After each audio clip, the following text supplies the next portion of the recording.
Hola chicos, hoy hablaremos del ACV o accidente cerebrovascular.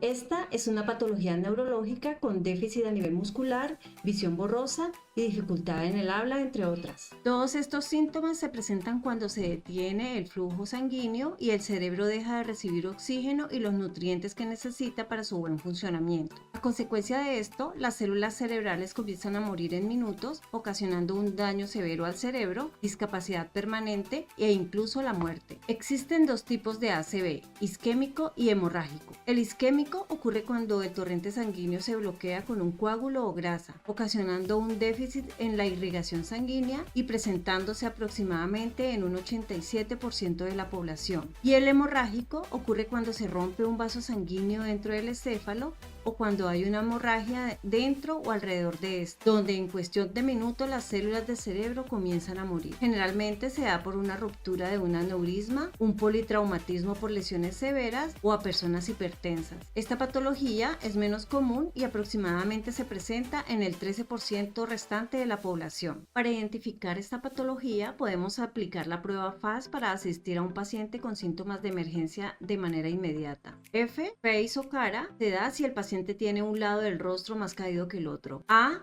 arms o brazo, si el paciente muestra debilidad al mover las extremidades superiores e inferiores. S, speak o habla, se da si el paciente arrastra las palabras o habla incoherencias. Y T de time o tiempo es donde debemos actuar de inmediato. Si observamos cualquiera de estos síntomas de alerta, debemos llamar a emergencia, ya que el tratamiento temprano es esencial para la salud y la vida del paciente. Cuidados inmediatos de ACV. Durante un accidente cerebrovascular, la atención se brinda rápida e inmediatamente una vez que el paciente está en el hospital. El equipo de emergencia debe averiguar qué tipo de accidente cerebrovascular tiene el paciente, ya sea isquémico o hemorrágico, para tomar así las medidas pertinentes. Es probable que el médico residente solicite una tomografía computarizada u otra prueba por imágenes poco después de la llegada del paciente. Los profesionales de atención médica también necesitan descartar otras causas posibles dentro de sus síntomas, como un tumor cerebral o una reacción a un medicamento, e inmediatamente hacer una orden médica para la realización de las pruebas de laboratorio, estudios diagnósticos y o pruebas radiológicas dependiendo de cada caso. La intervención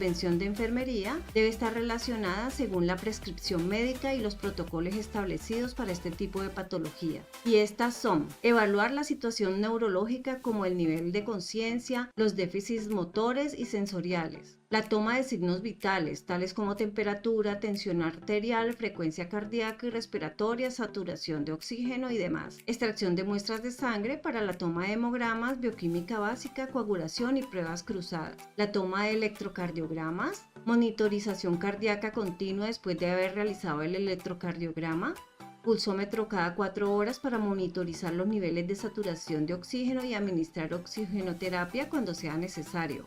Monitorizar al paciente en detalle revisando algún cambio y las reacciones pertinentes. Administración de fármacos según prescripción médica para el tratamiento determinado. Ubicar al paciente en posición adecuada para prevenir complicaciones. Curaciones y o cambio de las mismas si se requieren. Comunicación con el paciente y o la familia para obtener información médica requerida relacionada con la patología ACV y su tratamiento. Factores de riesgo. Dentro de los factores de riesgo tenemos el tabaquismo, la alimentación alta en grasas saturadas y trans, falta de actividad física, politraumatismos ocasionados por lesiones severas, colesterol alto, diabetes, enfermedad cardiovascular y problemas renales, entre otras. Y también es importante contarles que todo esto y mucho más lo he aprendido en mi escuela de salud Humanizar.